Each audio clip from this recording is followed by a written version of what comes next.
On an average of 40 times a year, Omaha firefighters rush into empty, abandoned buildings to put out fires, risking their lives to make sure no one is inside.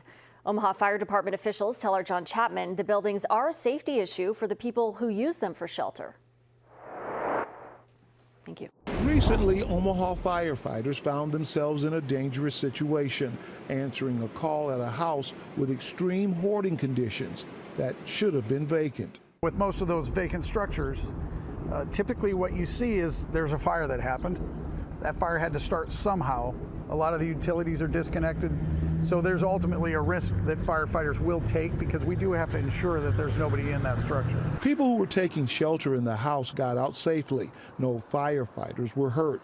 People in the neighborhood worry about first responders and the people who were just seeking shelter.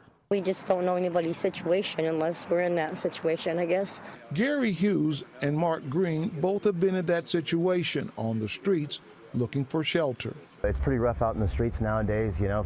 You're by yourself, people look at you and they can size you up and see if they can take your stuff. I didn't want to be around crowds because that was dangerous for me and my addiction.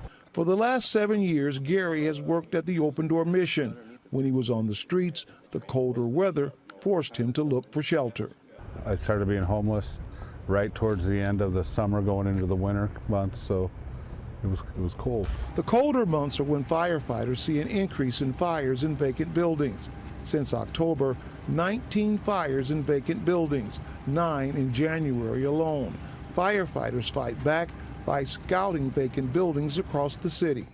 We try to put that in the forefront now and have our firefighters, captains visit those structures, get a layout, get an understanding of what they're dealing with prior to even having to go in under an emergency circumstance. Both Gary and Mark hope people don't judge those who are searching for shelter. I believe that everybody out there has a name.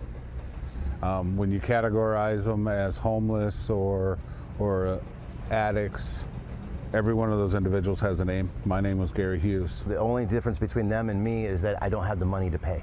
Omaha Fire Department officials believe property owners could help both those looking for shelter and first responders if they took better care of their property. Visit them frequently, ensure that they're kept up or at least worked on to get them back into some kind of functional shape so that maybe somebody could reoccupy those structures and the problem kind of resolves itself.